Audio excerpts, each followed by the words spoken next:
Get ready for Game Show Interviews. Today's guest is a legendary game show announcer, holding records for 7 shows in one season and 9 in total. He's also a 2-time author, here to discuss his new book, Trust Your Inner GPS. The wonderful and talented Rich Fields is here. And now, here's your hosts who interview the guests, Austin, Thomas, and Ella. Thank you so much, Austin. Hello, welcome to Game Show Interviews episode. Two Friends podcast channel. Yes, because I did a game show interviews on my channel, but this time I'm joined with Thomas. That's me. And I'm joined with Ella Right. via Zoom for today's episode. Ella, how's it going? Good. Good. So, Just good. why did you thank yourself? What? You said thank you, Austin. Yeah, because I'm the one who introduced everything. Today we have a very special guest. Yes, we do. Former announcer yes, of The yes, Price yes, is yes. Right. He did 9 different game shows in total. Rich Fields is on the show. He's not here yet. We have 3 minutes till he gets here. It's like how many puns. Yup. We started the meeting a little early. Yeah, because I had to do this intro. And we had to make sure everything was going right with the headphones because we were having troubles. Yeah. Thank you for having us on this lovely episode, Austin. Oh, you're welcome. This is our podcast. That is Yes, your I know. podcast. Thank you for having me. I'm not really Yeah. an official member of this You year. you sometimes. thought He's people here. thought you He's were here. gone for a while. I was gone for a while and I came back. All right, he's here. Ella, Guess who's back? are you ready? Mhm. Back again. All right, here we go. This has Okay. been a long time in planning, Rich. Thank you for taking the time to do this. Oh, it's my pleasure. Thanks for having me on. I appreciate it, man. Uh-huh. I've been doing a lot of interviews lately since the book came out, so I'm kind of getting good at it. Yeah. Nah, they're a cakewalk. All right, ladies and gents, we have Rich Fields on the show. Rich, how's your day going, first off? You got to wait till the applause of the audience Oh, dies yeah. down. Thanks, man. I appreciate it. Austin Vlogs, come on down. Yes. Gotta get started with that, right? Yeah. Yeah. My day's going fine. We have just recovered here along the west coast of Florida. Well, we're still recovering from 2 hurricanes that hit us at the end of last hurricane season in September and October. So what you're seeing behind me, this is a still stored photo that's being superimposed back there because the house has been destroyed. I mean, we lost most everything. Just in this picture alone, let me see. I lost my chair. I lost the stuff you see on the walls here. These are all mementos from The Price is Right. This got saved because it was up high enough. That's the blueprints of stage 33, autographed by Mr. Barker. I know you can't see it there, but we lost a lot, man. And so we're just back into the house where it's able to be livable, but we don't have much furniture yet or things like that. But so we're just Christina and I are just one family of millions up and down the Florida coast that got hit by Helene. And then a couple of days later, what was it, Milton? Yeah. And it was a 1-2 punch. And I know you don't hear about it on the news, but it's been devastating. Oh. Well, we're glad that you're recovering well from Yeah. both hurricanes. So happier times now Yeah. and All right, happier topics. Uh-huh. So, let's just start off with your book, the 2 books you've written. One is pitch your show idea, and Yeah. then the other one's Trust Your Inner GPS. There will be a QR code somewhere on screen where you can go order it. But, Thanks, I appreciate that. That yeah. QR code will take people right to the ordering of the audiobook. But you can get everything. You can get the Amazon books, everything on my website, richfields.tv. Richfields.tv. Okay, so first author question I have here. What inspired you to write your first book, and how did that differ from the impression of your second book? Well, Trust Your Inner GPS. This one, it's really my story about, because of the superimposition, hard to see. It's really the story about how I got to The Price is Right and Bob Barker, to be able to work with Bob Barker. And even if you just go to Amazon and read, the description of the book, you're going to find out real quick that it was a dream of mine since I was a little boy, and standing in the living room of our house and taking my mom's black hairbrush and saying, "Come on down." I told everybody from a little kid that I was going to be Bob Barker's announcer on The Price is Right. Mhm. And in later years, I realized that it was my intuition talking to me, what I call my inner GPS. So that's what that book's all about. And the second Mhm. book really is more of a manual for people, YouTubers, podcasters, television show writers, anybody that wants to get a TV show picked. If they want to pitch their show and get it picked up or put on TV or to get big backers behind it, the second book is really for those kinds of folks. It's not really like a novel or stories. It's more of a tutorial on how to pitch your show idea to network executives, which I've done a lot of. Mm-hmm. That's awesome to hear. Yeah. Thomas, do you want to Mhm. ask this one? Okay. The second question under author was, did you face any challenges while writing your second book that you didn't encounter with the first? No, no. My second book, the one about pitching your show idea to network executives and production companies, that really was taken from Thomas, my notes from many years of working out in Hollywood and pitching shows to people, and then coming back and writing notes, what to do, what not to do this. Oh gosh, they asked me for this. I wasn't ready for that. Blah, blah, blah. How does my show fit into the cultural makeup of the community? How does just so many things. So I started taking all these notes. And so the second book on how to pitch your show idea came from my notes. Literally, if you pick up the book and go through it, it's almost in note form, the entire book. I think each paragraph I try to explain what the notes are, but it's very simple. It's like from A to Z, literally where to start in your show prep and in your show ideas. How do you get your ideas cemented, and all the things your idea needs to encompass, which these executives are going to be looking for when you do finally get a chance to pitch it to them. So it's a primer. It could be a college course, honest to God. Yeah. And it's something I was asked about by many people over many years, who I used to just Xerox my notes and hand them to them. Friends of mine that I knew that wanted to go pitch shows. Now I just put it in book form and it's on Amazon there. Nice, nice. Ella, do you have the document pulled up, and do you want to ask the next question? Mhm. Under So, authors? Mr. Fields, what was your favorite part of the writing process, and what was the most challenging for you? On my first book, Trust Your Inner GPS, Bob Barker, working with Bob Barker. Some of the challenges were in this particular case because there's a lot that I can't talk about the show.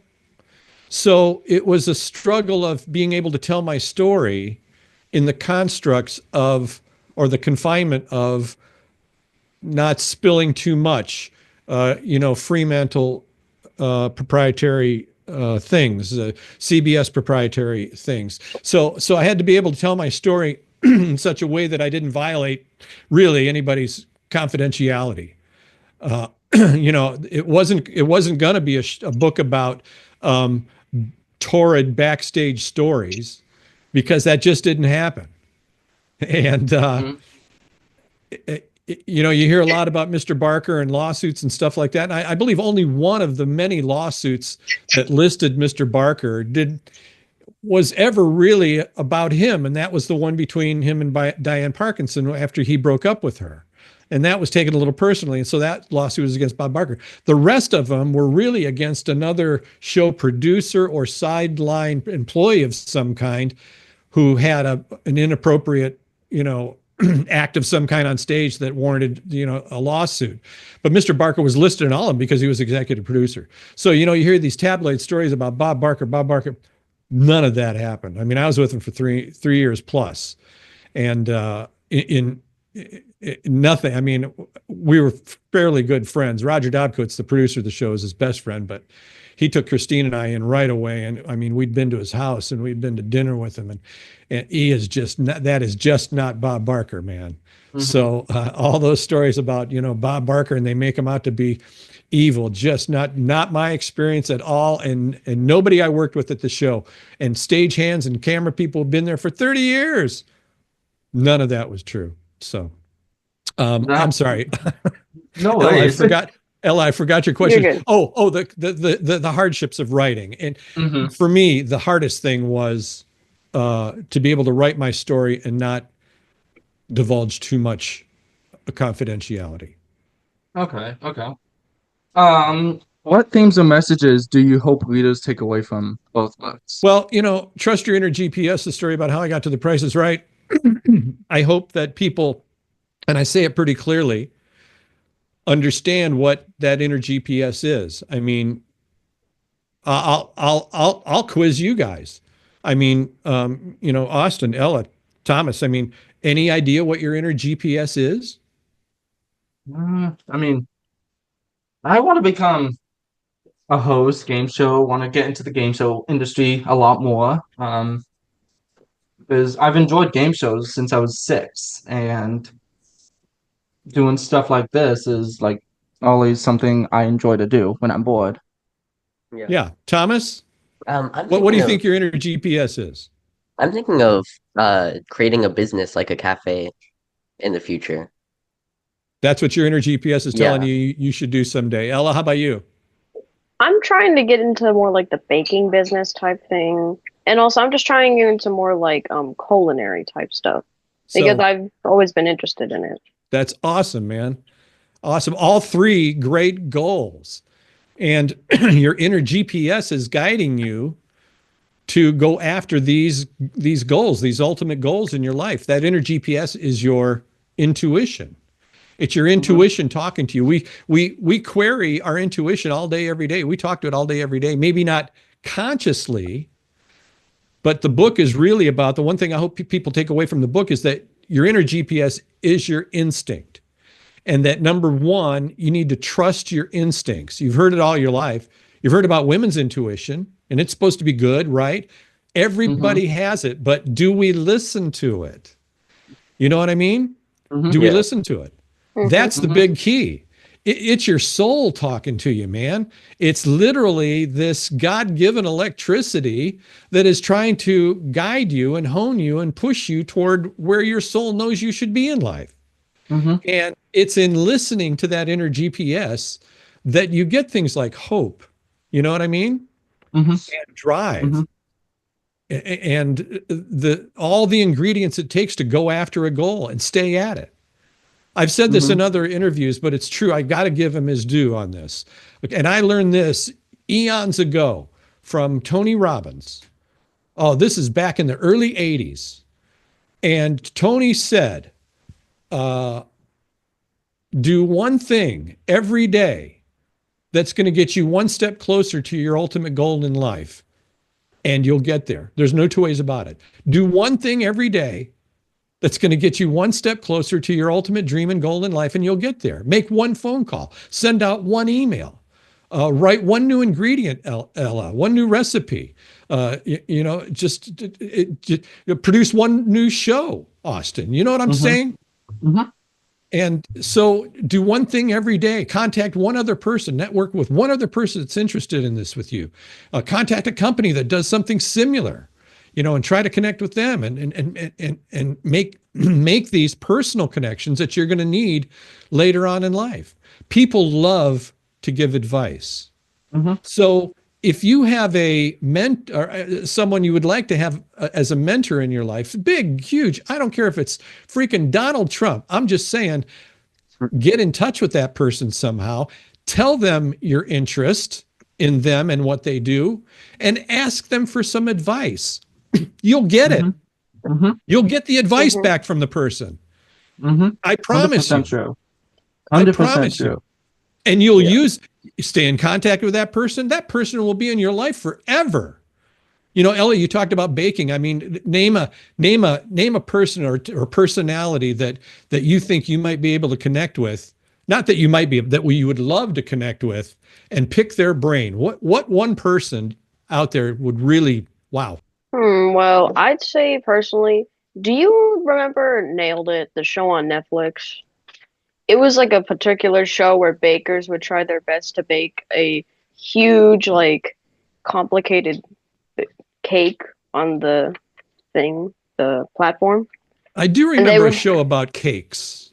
yeah, it was either that or the Great British Bake Off. And personally, I think one of the hosts from those shows could really help me into getting me started with my career. So do Absolutely. you want to host shows about baking, or do you want to actually do it and have a I business wanna someday? I wanna actually do it. Do it. Yeah. Mm-hmm. Yeah. Yeah. Yeah. So I mean, there you are. I mean, people are so readily available now through the internet. You can find out, and don't be afraid to email people. What all they can do is say no. All they can do is not write you back. Boo hoo. You know what I mean? But you got to try. You got to Mm-hmm. you got to do one thing every day. That's going to get you one step closer. And Elle, if for you that might be a really easy step, you could look them up real easy, get an email on them and query them. But anyway, the point is that you know, start making connections now, you know, at the age you are now. And by the time you're 64, oh boy, oh man, you'll be the one people are querying and asking questions from. The next question under authors was, what advice would you give to aspiring authors working on their first or second book? Storyboard first. And by that mean, you know what storyboarding is, right? You guys, Yeah. in TV business, you literally put up Yep. little squares. Okay. Mm-hmm. So You draw. I would storyboard your entire book first. Even if it's just in a written form on Notepad. I don't necessarily mean put up a storyboard, but lay out your book, you know, chapter titles, what's going to be covered in that chapter, because you don't want to be repeating things throughout the Mm-hmm. book. If there's no structure, you're going to end up repeating a lot of things. By the time you're done with the book, you're not going to remember where you mentioned what and what chapter where. You know what I'm saying? And you might have Mm-hmm. mentioned it 3 times through the entire book. So Mm-hmm. really, you got to storyboard out the book first. Get your ideas pretty much cemented. I'm not saying you got to stick to with it once you get to typing on the keyboard, but certainly get your ideas out of your head as best you can before you go pen to paper or Mm-hmm. fingers to keyboard. Yeah, yeah. How has an author changed your life or career? Well, I retired from broadcast meteorology and just broadcasting in general. I mean, I left Los Angeles and left game shows behind, and then accepted a job to do meteorology down here in the Tampa Bay area. But I'm out of all that, and when I thought I was done, you know, I was just about finishing the book and released it. So the way it's changed is that I'm still working. Mm-hmm. I'm still working, man. You know, was it? I forget what the actor's name was. You know, just when I thought I was out, they pulled me back in. I mean, it's so true. Just when I thought I was out, they pulled me back in. But I love it. I mean, I'm speaking. I'm out. You know, I'm getting speaking requests to go out and talk to, you know, large groups of people all at the same time at conventions and seminars and things like that. I did the United Auto Workers again recently here in the Tampa Bay area. You know, speaking in front of live audience isn't a problem for me. It's I relish it. I really dig it. It's the one part of The Price is Right I really, really liked, and that was live to tape in all ways. A live audience. You know, you go out, you do a 15-minute warm up in front of these 300 live people and make them laugh. It's so live for me has been a lot of fun since the book came out, and counseling, coaching people, you know, here online. Through my website, richfields.tv. I mean, people can connect and book I think as short as 15 minutes with me, or they can do 15 minutes, half hour, and just talk about, you know, their inner GPS and you know, is this really, how come I've got a couple, Rich? How come I got a couple of these things in my head? And you know, we'll sit and talk and sort through, and we'll talk about accomplishing goals, goal setting. Number one, it's almost like writing a book. I mean, you've got to kind of map out your goal. You got to set your goal up right before you can attain the goal in any way, shape, or form. So, you know, we go through that kind of stuff, but just mentoring in general. Mhm. That's what's changed for me since the book. Okay. Ella?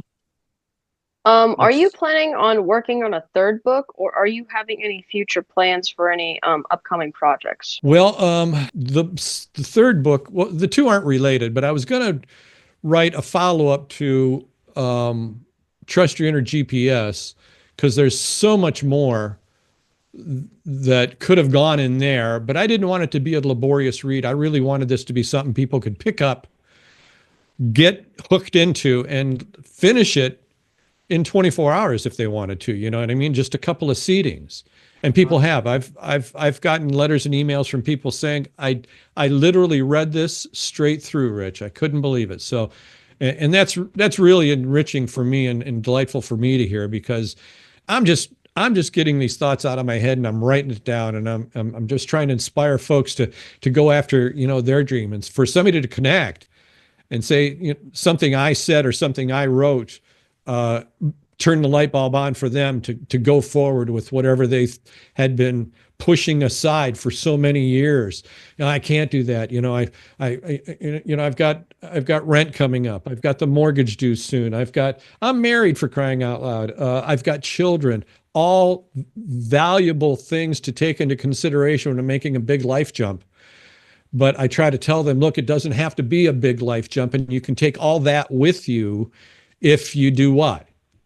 One thing every one day thing. that's going to get you one step closer to your ultimate goal in life. If you do that, the process will slowly take all of that burden with you and even drop off some burden as well, whether it be financially or mentally, whatever it is.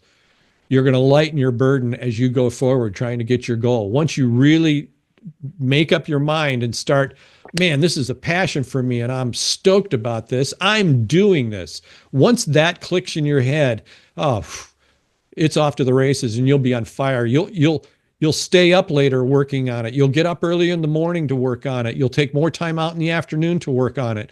It'll become an obsession for you. And it's such a great feeling. It's such a great motivator for the rest of your day and life because you've got this carrot out there now. You know what you're supposed to do in life and you're going after it. It's very fulfilling, you guys. 100%. How have you experienced as a game show announcer influenced your writing? Well, my experience as a game show announcer influenced the book completely. I mean, that's what it's about. It's about how and why.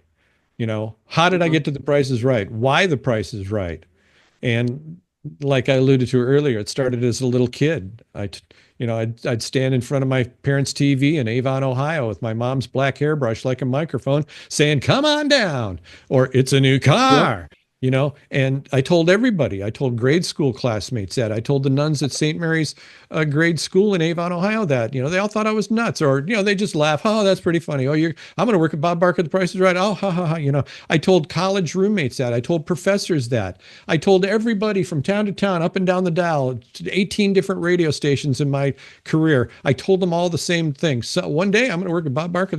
I'm going to be Bob Barker's announcing The Price is Right. I'm going to go to Hollywood. I told everybody that knows me knows that this was in there as a little kid, and it was just my intuition talking to me.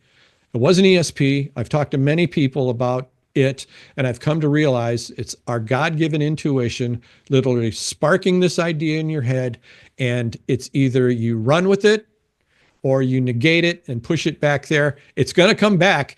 And when it comes back, let's hope it's not too late. Let's hope you're not too ingrained in whatever job you might be now in, or a marriage or kids or whatever. You know what I mean? Let's hope you get the spark early that you start moving forward and have all this groundwork already done by the time you get into these huge grown-up things like, owning a house or a family or things like that. So.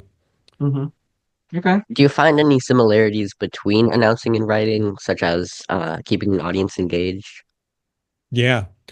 And that, I think you asked me earlier, what were some of the problems with writing? Or maybe it was you, Thomas. I can't remember what little No, it was problems. me. It was me. So this is kind of sort of the same thing. Thomas, restate your question. Did you find any similarities between announcing and writing in like keeping an audience engaged? Yeah. See, so like that 15 minutes of warm up every day in front of the audience at The Price is Right, I would have this routine in my head. It would change and morph from day to day. And I've mentioned this a lot of times, depending on the audience that was there, or what was going on in the world, or things like that. But, the structure of that warm up was basically the same for the entire 1,585 shows that I did. 15 minutes every day. That's a lot of stand up time in front of an audience. Keeping them engaged is key, because you want them still happy and still glad to be there when it's time to do the show. When you finally say, all right, is everybody who's ready to play The Price is Right? And boom, they explode. Well, you want them to still be up and happy through your warm up and everything. So keeping them engaged could sometimes be problematic, because every audience is different, you guys, and it's wild. Something I would say in the show before that got such a huge laugh, the next audience of 300 that would come in, I'd say the same exact thing, same exact cadence, same exact timbre, and crickets. Nothing. Nothing out there, and you're like, oh my god. I've got the rest of my entire warm up to do, and I don't have these people captivated for some reason. Sometimes audiences come in and you just have this huge problem in connecting with them. So I say all that to answer about keeping them engaged on the writing part. There's absolutely, at least I felt, an obligation to keep the reader so hooked in that they couldn't wait to get to the next page or the next chapter. Granted, not, in me rereading it, for editing purposes and taking stuff out. And then I read the audiobook. They wanted me they were like, hey, you should read your own audiobook. Why are we going to get some guy to come in and voice this? You should read your own audiobook. So in reading the audiobook, some things may not have been riveting, but I did feel a sense of urgency in trying to keep them captivated in both ways, like you would in a live audience, and yes, like you would with a reader. Okay. One more question about authors, and then we'll get into the fun stuff. Ella, read the last question under authors. What do you enjoy more, the instant feedback from a live audience or the process of writing your book? Like the reflective process of writing it? With hands down, the instant feedback of a live audience. That day, you guys may have heard the story about Johnny Olson, me as a kid going to The Price is Right. My dad and I snuck in. Have you all heard that? That was actually going to be one of my questions. Could you tell the story to the viewers at home and to Thomas? Yeah. Right. So, and Ella, I'm going to ask your question again, but just to fill in up until your question, everybody in my life knew I wanted to be working with Bob Barker at The Price is Right. So when I was 18 years old, my family took a motorhome tour out across the United States from Florida to California. And part of that tour, and when we were out there, we were at the Grove, or it wasn't the Grove at the time. It was Farmers Market. It's still there. It's right next to CBS Television City. And we were having lunch there. And my mom and sister took off to go do some shopping, and my dad and I were sitting there finishing our sandwiches, and I looked out the window and I saw a bunch of people queuing up at the turnstile gate going back into CBS, the back gate of CBS. And I said to my dad, I said, "Oh, look at man, those are all CBS employees going back from their lunch breaks. That's where they tape The Price is Right there." And my dad said, he picked up all his wrappers and his sandwiches. He said, "Come on." I said, "What?" He goes, "Get your stuff, throw it away, let's go." And so we did. We threw all our trash away from the thing. He says, "Follow me." I said, "Where are we going?" And so we kind of quickly ran up to the back of this line just in time to get to the last person. They had just gone through and the gate relocked. My dad grabbed the gate, and this big 6-foot turnstile gate had locked, and it only turned, just like any turnstile, to get one person through. And I think he was going to try to sneak us in on these other people's badges, and they're walking through, and they keep going. And on the gate was this little intercom box, and it said, for guard help, push button, or something like that. I'm paraphrasing. And so my dad pushes the button on this intercom thing, and this disembodied voice comes out and says, "Yes, can I help you?" And my dad says, "Hey, yeah, I forgot my pass today, my badge. Can you buzz me through?" And the gate buzzed, and my dad grabbed me and he shoved me through the turnstile, and bam, now I'm standing on CBS property. I'm in, my dad's locked out. And I'm thinking, oh my God, I'm looking around, the other people are still walking away, and And I said, Dad, what are you going to do? And he pushes the button again. And again, yes, can I help you? And my dad says, I didn't get through in time. Can you buzz me again? And the thing buzzed, and my dad walked through. So we both snuck into CBS. We walked right up the back ramp next to the commissary, right into the massive 30-foot tall ceiling, and huge hallways of CBS. We're backstage at The Price is Right, looking at prizes and revealing prices and stuff, and kind of horsing around. And we got caught. And it's from that we were able to see the show that day. They wanted to sequester us so that we wouldn't cheat and tell anybody any prizes. So they wanted to keep their eye on us. So they stuck us in the very back row and in the back corner where nobody would see it. We knew we couldn't be on the show, but during that show's warm up, when Johnny Olson came out and he was done, he was like, are there any questions in the audience? And I was like, yeah, Johnny, how do I get your job? That's where it all started. He brought me up on stage and let me say, come on down, Johnny Olson, come on down. And that electricity of that audience, Ella, I mean, it was like that. I knew right then and there. I said, I want to do this or something like this the rest of my life. Having these people react to me like that, I couldn't believe it, man, because they exploded like a TV sitcom with applause and laughter. It was just so electrifying for me. So live audience, definitely live audience. Yeah, and I know you've told that story many times, but after you had called Johnny down, he like snatched the microphone out of your hand, and you're like, "Go sit down before Mr. Barker hears it." That's exactly right. And the audience laughed at that. You know what I mean? He was kidding around. He was feigning like I had done such a fantastic job, I could possibly have the job. But you know what? After he took that microphone away from me and said exactly what you said, Austin, give me back that microphone before Mr. Barker hears you and back. The whole audience laughed like a sitcom laugh track. Ah! And he said, now go sit down. And I did. And I talk about this in the book. And it was when I was going back up the aisle, back up to those last batch of seats, stage right, up and back by the sound guy, that as I'm walking up, and it all seemed like slow motion at the time, but I remember Johnny saying, let's hear it again for that young man. And the audience clapped. And Johnny said, I see game shows in that young man's future. And then knowing what I already knew about my inner GPS and where I wanted to be and to replace him someday, I was just so honored. And I look back back at him on the stage. It was just one of those moments of, oh my God, it's all true. Everything I kind of thought in life, it's gonna freaking happen. And man, from that moment on, it was, now, what do I need to do to get the credentials to be in line for that job should something happen with Johnny Olson or he passes away or whatever they decide to change? What do I need to have behind me? What kind of announcing career do I have to have behind me? What kind of broadcasting career do I have to have behind? So I just started doing everything I could, you guys. Everything I could that was going to possibly get me one step closer to that ultimate goal in life. And it was off to the races, man. When I heard that, I just thought, this is, I think the Jewish call it kismet, right? It was meant to be from that moment on, even earlier, actually. Yeah, and then 20 years later, here you are filling in Johnny and then Roddy's shoes as well. Surreal, Austin. Surreal. At Johnny's podium. At Rod's podium, the original podium. We're now going to get into the fun questions about your time on The Price is Right. Sure. How long were you on The Price is Right? In seasons, 3.5 with Mr. Barker, and then I did another 3 full seasons with Drew Carey.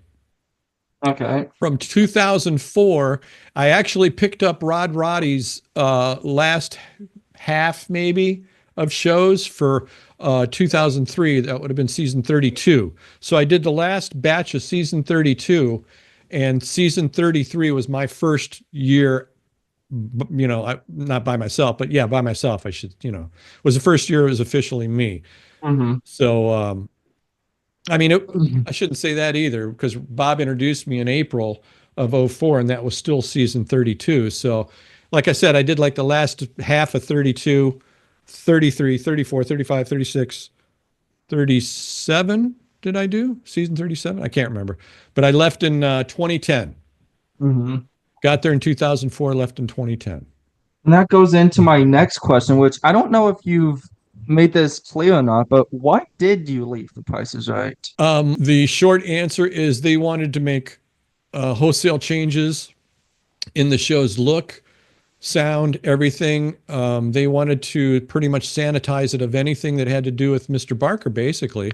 They wanted to make it, in their defense, they wanted to make it Drew's show, inexplicably Drew's show.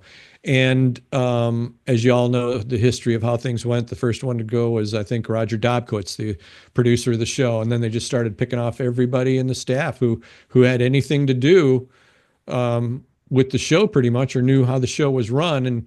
And I stayed on between Bob and Drew and did 3 years with Drew. And I think I was just still too much of a reminder for many, especially some Fremantle folk and some CBS folks. It was still too much of a reminder of Mr. Barker. And as lovely as of a man Bob Barker is, believe it or not, he had his enemies in Hollywood. He had his enemies at Fremantle and at CBS, and some of those people wanted him out and gone, and they wanted to make changes to the show a long time ago. Bob resisted that. Roger resisted that, and they were getting a new show host, so the game started changing. The look of the show started changing, and you know what?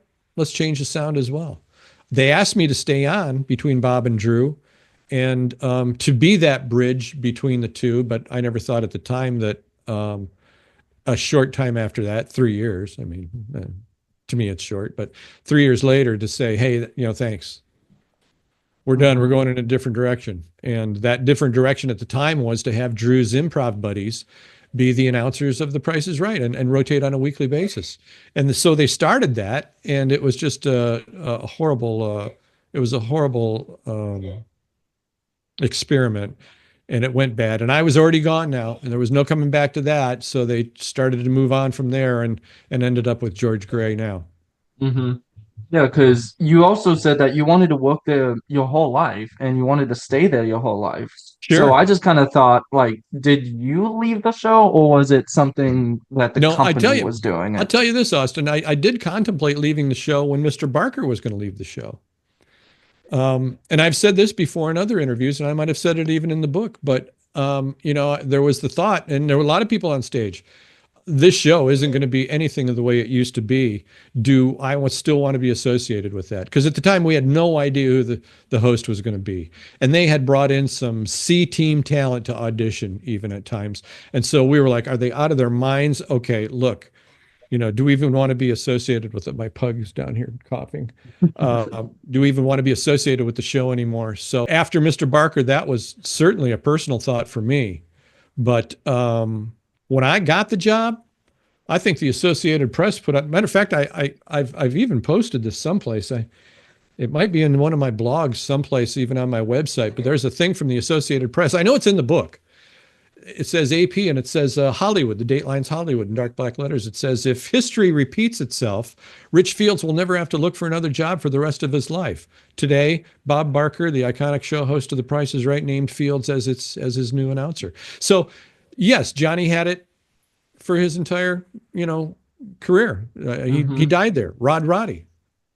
15, 16 years, 18 years, whatever, died there. So I totally thought that would be the case. Come here. Yeah. Be right there. I'm gonna show you guys my little pug who's been crying. Aww. That's Gunner. He just turned 13 years old.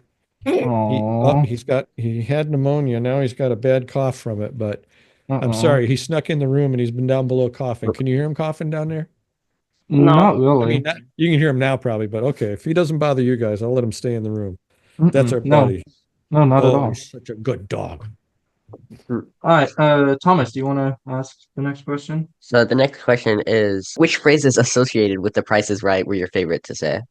You're going to play Plinko for a chance to win $10,000. That for me, man, the first time I got to say that, it was on my first audition day first day, all our audition shows were going to be aired, so we knew they were going to air. So my first audition day, Plinko is going to be played, and man, I couldn't wait to belt that out. You know what I mean, Rich? Mm-hmm. You know, tell them you're going to play Plinko for this. Oh man, that and when I first started, they were still doing ticket plugs. You guys remember ticket plugs? Oh yeah, for tickets, right? The price is right. Blah blah blah Right, blah blah. exactly. 7800 Beverly Boulevard, Los Angeles, California. Right. I used to listen to Johnny read those, and then Rod read those, and I think and you guys, if you aspire, Austin, you probably do because you want to do this someday. But I used to do it along with them. You know what I mean? For tickets. Mm-hmm. Yeah. Right. The price is right. See, CBS Television City, 7800 Beverly Boulevard, Los Angeles, California, 90036. You know, so yeah, there's little stuff like that I always thought was really cool. You know, Come On Down is cool, but there's just so many little things in that show, Thomas. Like, you know, just so many great lines. Like it's a new car. Yeah, Like that, or something like that. Yeah. Lovely etagere. Ella. What's the difference between a curio cabinet and an etagere? Because they look exactly the same. What's the difference? Don't Do you know. know? I don't know. I didn't know either until, again, my first week there. We're in rehearsal, and I said, it's a lovely etagere. And previously, in another prize, a couple of games earlier, I said, it's a lovely curio cabinet. So we got to the etagere, and I turned to Kathy Greco, and I said, she's out there in the audience, you know, as we're rehearsing. I said, Kathy, what's the difference between a curio cabinet and an etagere? And she says, well, one doesn't have a back. A curio cabinet has a back to it. An etagere, you can see right through it. Okay. So, yeah, I had no idea myself, and I'm sure most people don't. Like, what's an etagere anyway? Well, they show it. It looks like a curio cabinet. Yeah. But it's one of those that has no back. You would see the stage right through it, and with their little curios in it. Ella, read the next question. All right. Ella, read the next question. Okay. What two traits did Mr. Barker? No, before. The one before. Oh. You can edit all this out, Austin. What was your favorite part of being an announcer? Do that again for the pickup for Austin. What was your favorite part of being an announcer? Hold up. No, just hold up. what are you doing? Ella, what is the next question? Up for bids.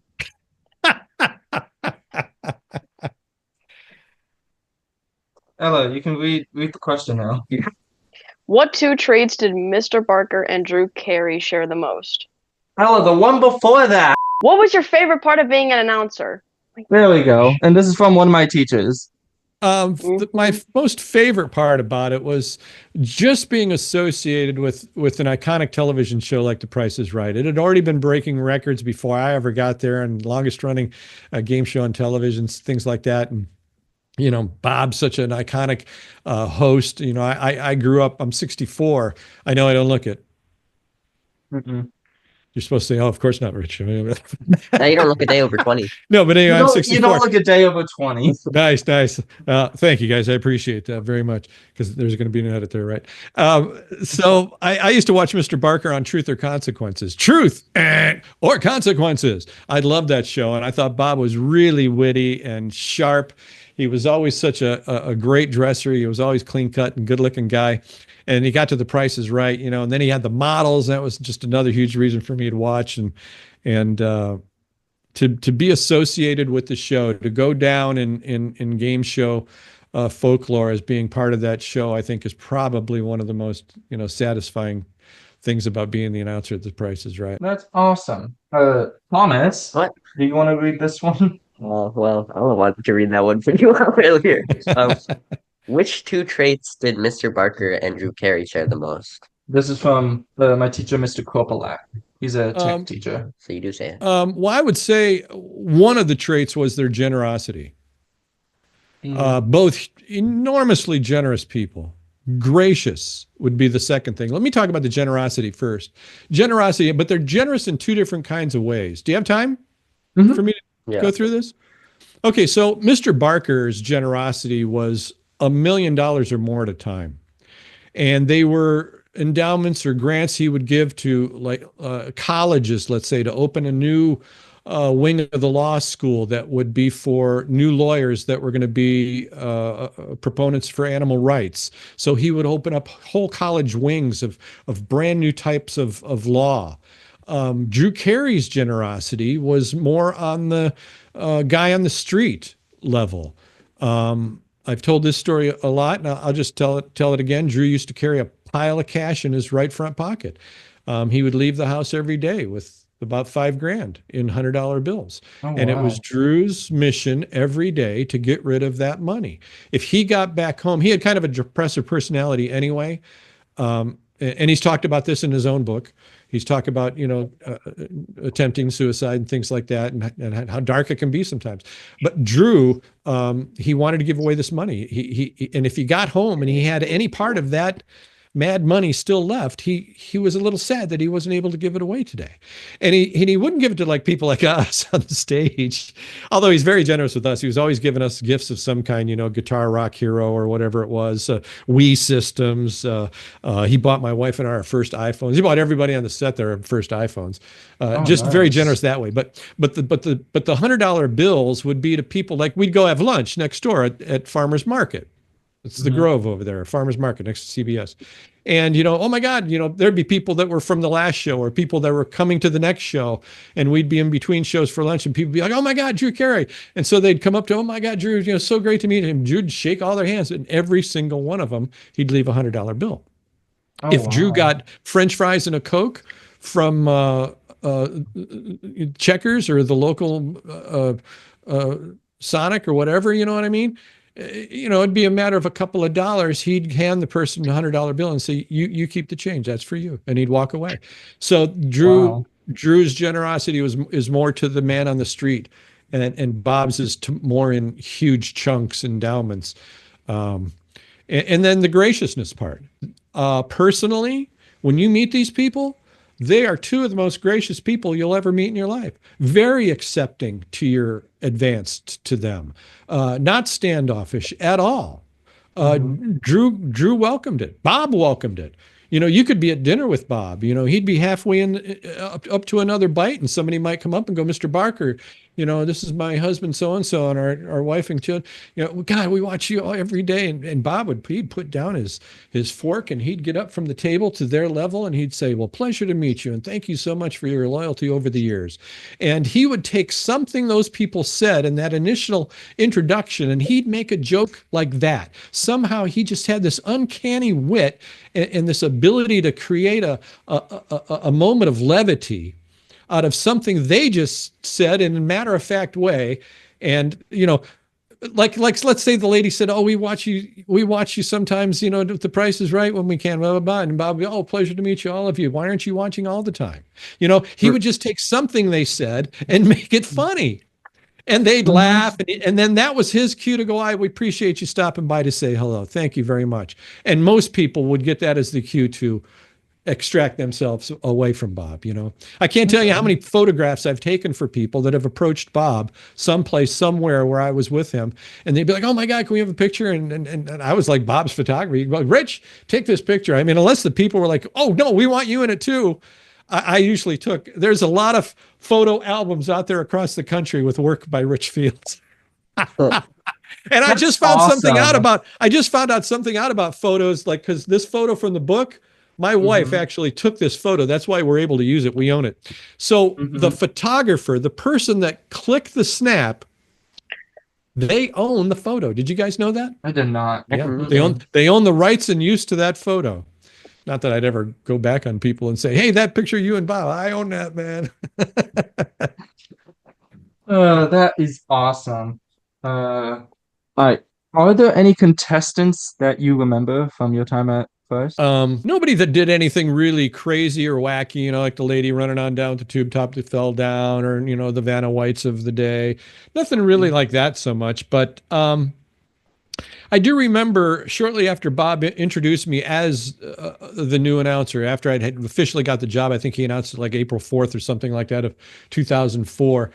Shortly after that, one of our next taping cycles, a guy was called on down that had a shirt that read Rich Fields Fan Club on the front of the shirt, and on the back it had Johnny Olson's picture, Rod Roddy's picture, and my picture, and a big rainbow of connection between the three, and he come running on down to contestants row after I called his name, and we all saw this. The camera saw it. Bob saw it, and Bob said something. Bob always feigned like he was upset, but he wouldn't be. He was like, "Here I am, 30 whatever years on this show, and I end up with the president of the Rich Fields fan club." You know what I mean? So, Rich, what is the next name on your list? Bob, this time we're looking for David Van Ness. Come on down. You're the next contestant on The Price is Right. Here he comes. Here. On this show, hosting this show for 32 years, Rich Fields has been our announcer for 4 weeks. Yes, sir.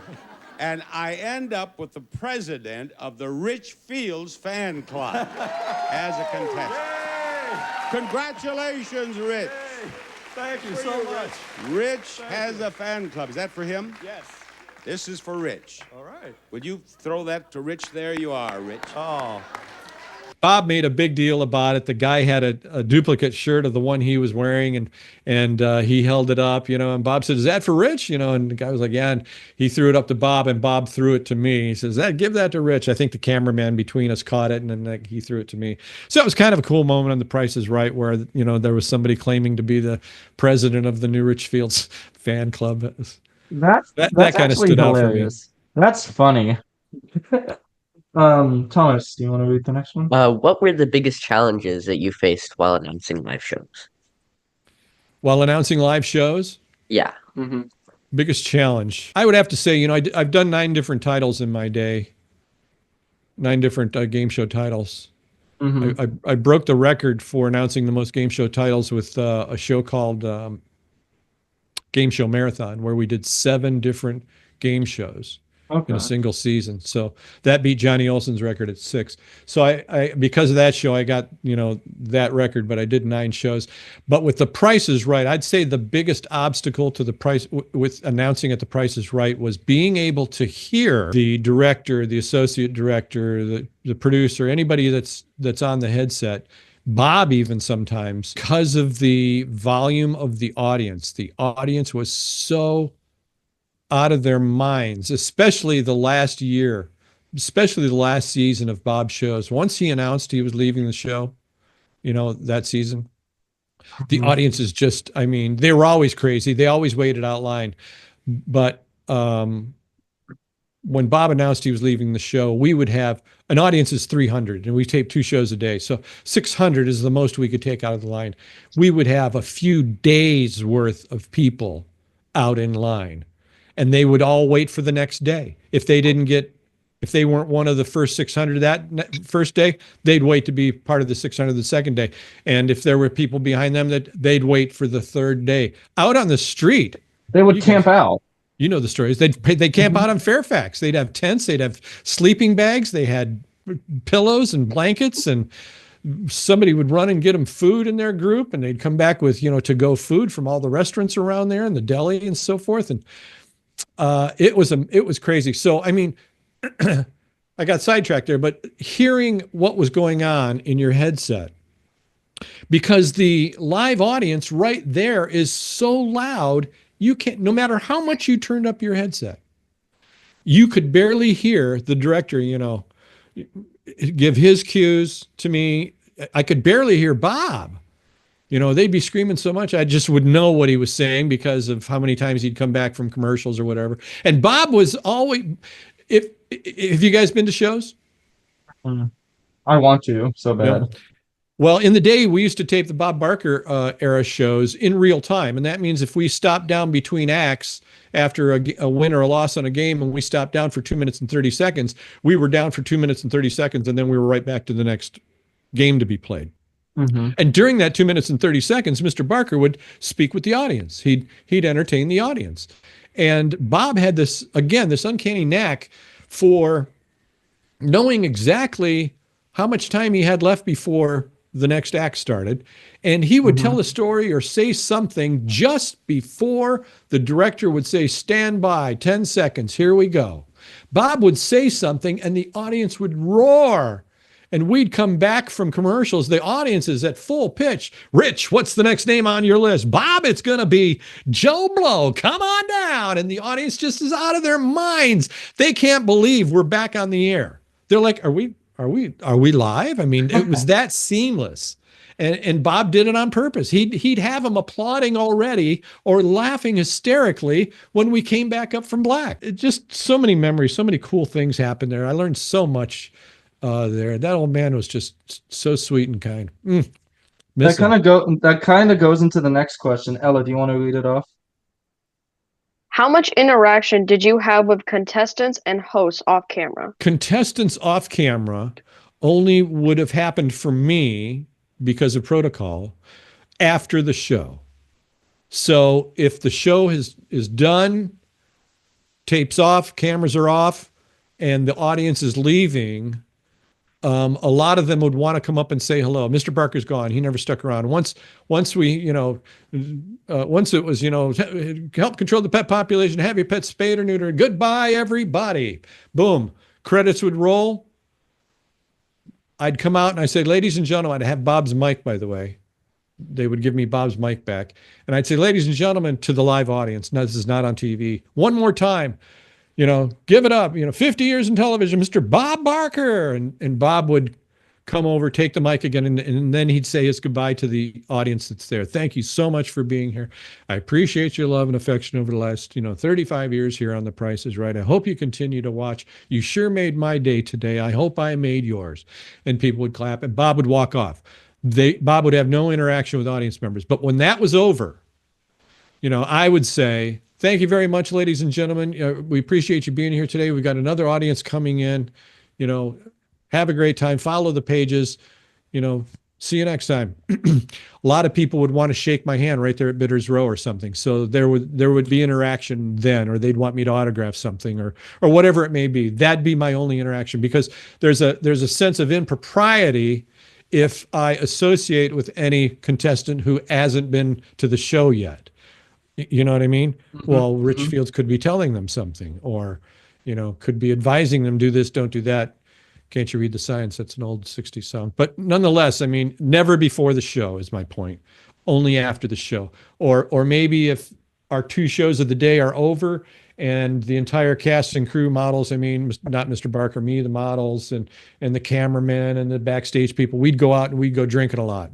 We'd go drinking, together next door right there at Wood Ranch, or I can't remember the name of the other place. It's right there, another really good restaurant. But we'd be there in their bar drinking, and people would come up, still with their thing on, and they'd be like, oh, you guys are all from Price is Right. You're the cameraman. I saw you, blah, blah, blah, and hey, Rich.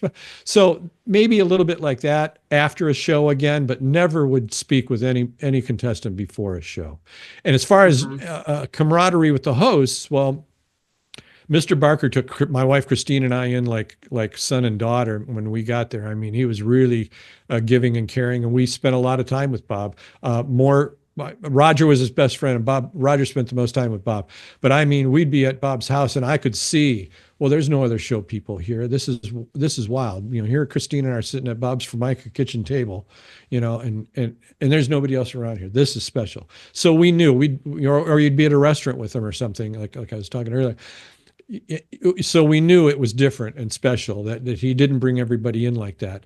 So there was definitely camaraderie with Bob. And then when Drew took over, after we'd been through the myriad of people that were auditioning, and none of them, there were a couple that were okay, but nonetheless, after Drew became the host, he and we became thick as thieves, and we did everything together. I mean, we'd go to Vegas and gamble together. We'd fly with his private jet. We'd go to Seattle to watch Seattle Sounders games. He owns, part of the team there. Just all kinds of stuff. We went to Buenos Aires with Drew and his fiance. I mean, we did a lot. I mean, so there was a lot of camaraderie off camera with the hosts. Yeah, that's awesome. Next question. Were there any unexpected moments during a live taping that you had to handle on the fly? Wow. I'm sure there were. I can't think of anything in particular. I'll tell you where I didn't have to handle it. That was an unforeseen moment that I didn't have to handle on the air. But that was when I mistakenly gave away a $55,000 Corvette. I was gonna bring that up. Yeah, thanks. Thanks, Austin. You're all heart, buddy. Oh, But of course, of course, of but I'll course. bring it up. And it wasn't my fault, though. In the end, it wasn't my fault. Bob says, Rich, what's she going to win? And I said, Bob, it's this, whatever year it was at the time, 2007, cherry red, Stingray convertible, blah, blah, blah. It's got this, it's got that, it's got that. And, retail price, $55,000, Bob. And then he just looks at you. Yeah. He had that mic up, and he put it down to his side, and I knew something was wrong right away. I was like, this is weird. What's he gonna do? And he pulls his mic up. Rich, did you just say the price of the car? I said, yes, Bob, I did. He said, this is a pricing game. They're supposed to figure out the price of the car. So you basically gave God. away. You gave away the car, basically. I couldn't freaking believe it, you guys. I looked down at the copy and it's right there in front of me. We'd been through rehearsal. I did it in rehearsal. I looked across the stage at Roger Dobkowitz. Now Bob's walking over to Roger and I hear over the PAs, hold please. Ring. The bell goes off, you know what I mean? And we were in a stop down in the audience, bumbling and grumbling. And Roger comes running across the stage over to my side of the stage and he says to me, is the price really in the copy? I said, yeah, right there. That's the script from Bob's last show, by the way, right there. And you can see how it's typewritten. It's autographed by Mr. Barker as well. You can see how it's typewritten. I said, yeah, I said, yeah, it's right there, $55,000. And Roger said, that shouldn't have been there. Okay. And he went scurrying back across the stage over to Bob's side. And Roger, I see Roger. Mm-hmm. And, I see Mr. Barker, exhale like, and Bob comes out and he puts we're not on the air. We're stopped.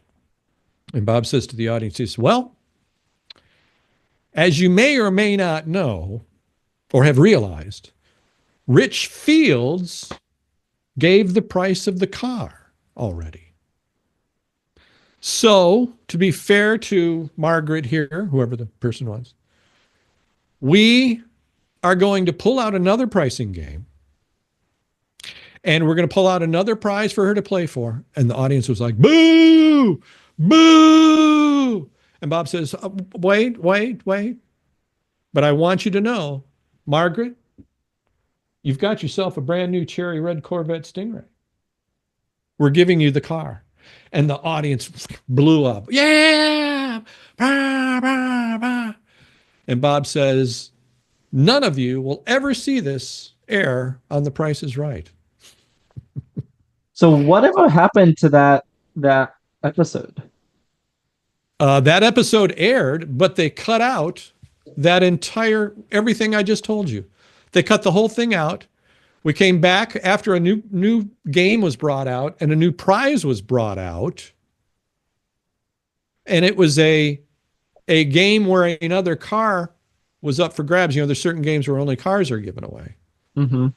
And it was like the last act of the show before the showcases. So it's kind of a big deal. This is where the car goes. And so I lost my train of thought. Oh, so they just pick right back up. Stand by, everybody. We're coming back to tape in 10 seconds. Everybody, applause, please. Applause. 3, 2, 1. They cue Bob. Rich, what's the next?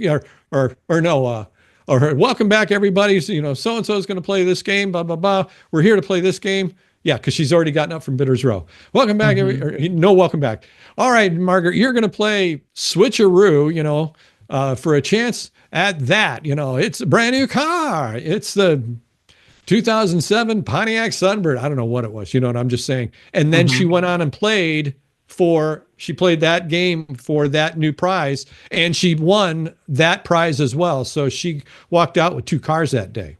Oh, wow. I do remember that, but nobody will ever see me give away that car by mistake. And that was a huge hit to the show because cars, as you may or may not know, the show pays for outright. There's no trade. That's $55,000 the show was out, and nobody was ever. They weren't going to get the satisfaction of that beautiful cherry red Corvette being given away on TV. It was gone. The moment was gone. The car was gone, and a lot of people were pissed. But it turned out it was a copywriter's fault. Number one, it was a copywriter's fault for putting it in there. Number two, whoever proofreads the script on the executive level, on the producer level, whoever proofreads the scripts, it was their fault. Number three, we rehearsed the show for 45 minutes just before we taped this show.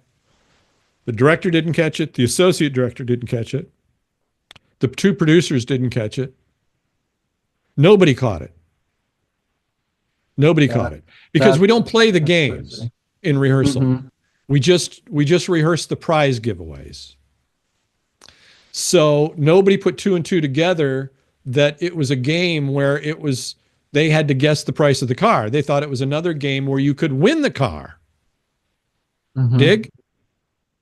So a lot of people were upset about that, but it wasn't my fault. And Bob, by the way, told the audience before we came back to tape that second game with Margaret, he said to the audience, well, I have found out that we can't shoot the messenger today. It was not Richfield's mistake. Somebody else put the price of the car in the copy. And Rich, like a good soldier, was just reading his copy. And the audience was like, yay! And so he's turned to me and he said, Rich, you're off the hook. I remember that plain as day. Well, to follow up on that question, did you think you were going to get fired for saying the price of the car? Yes. Yes. Immediately. As soon as Bob put his mic down, as soon as Bob said to me, Rich, did you just read this is a pricing game to win the car. As soon as he said that, I thought, oh, shoot. I'm done for, basically. Holy mackerel. And Bob said to the audience that day, before he let me off the hook, he said, that's going to cost Rich Fields $55,000. And the audience was like, oh, no. And you know, and I was like, oh my God, he can't really make me pay that 55 grand, can he? You know, but I certainly thought I was going to get let go and fired. And that joke about making me responsible for that $55,000 stuck with me throughout my tenure with Bob Barker. Years later at his retirement party, he actually brought it up again. And this is in the book, and there's some photos in the book that kind of go along with the dialogue. He says, where's my announcer, Rich Fields? Rich, come on up here. And he says in front of the entire staff and crew, how many of you remember when Rich gave away the $55,000 car? And they all laughed, you know what I mean? And they said, well, Bob says, well, he's still working on paying that, by the way. And then he went on with the rest of his speech, but he kind of brought it up again, you know, years later. That's funny. Oh, he's a great guy, man. Thomas. Can you share any other memorable or funny moments from your time as an announcer? Yeah, at least two involving Wheel of Fortune. A memorable moment would have been me working in my studio at our home in Beverly Hills. I'd already left The Price is Right, and I got a phone call late that evening. I was working in my studio. It was like 10:30 at night. I was doing some voiceover for was it Jimmy John's? I can't remember who it was for. But anyway, on the phone, the person says, hi, Rich, this is Harry Friedman, the executive producer of Wheel of Fortune and Jeopardy. I said, hi, Harry. I'd never met him in my life, never talked to him. And he said, you're probably wondering how I got your phone number. I just spoke with your agent, Fred Westbrook, and he said it'd be okay to give you a call personally. I said, sure. Pleasure to meet you, Harry. How are you? And he said, well, I've had better days. I'm going to tell you something maybe only a handful of people know. And I expect you to keep it under your hat. I said, what's that? He said, Charlie O'Donnell passed away today. I was shocked. Charlie was a huge, Johnny Olson, Charlie O'Donnell for me. Those are my two announcing influences, and Rod. But but Johnny Olson and then Charlie O'Donnell. And he said, Charlie O'Donnell, Wheel of Fortune announcer died today. I said, oh my God. I was like, how, why, and all this. He says, well, I can't go into all that right now, but, the whole world's going to find out tomorrow. What I need to know from you are a couple of things. Number one, are you free and clear of The Price is Right? I understand you are. I said, yes, I am. He said, would you be interested in helping me out by announcing Wheel of Fortune and filling in for Charlie? And I said, oh my God, I'd be honored. I said, when? He said, tomorrow morning, 8:30, Sony Studios. I was like, oh my God. And in my head, I'm freaking out. I'm like, what? But on the phone, I'm trying to be as positive as I can. And this is something I always try to pass down to people I mentor. Say yes. Say yes right away. Say yes right away. Don't think out loud. You know what I mean? Say yes to whatever they asked you to do because you want to do it. Mm-hmm. And then figure out all the stuff later. So I said, yes, Harry, I'll be there at 8:30. And so that was kind of a memorable game moment that involved game shows for me.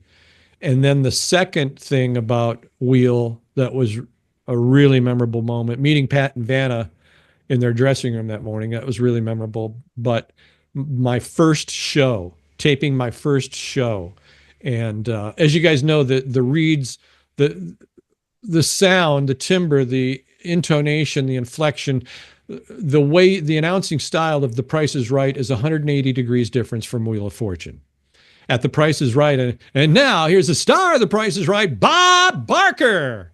At Wheel of Fortune is, ladies and gentlemen, Pat Sajak and Vanna White.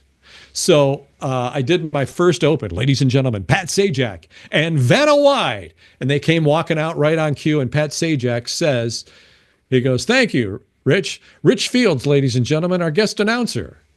And man, just hearing another iconic show host, somebody I really respected as well. Again, just saying my name in this whole other venue, this whole other game show. It was very, very fulfilling, very satisfying. Yeah.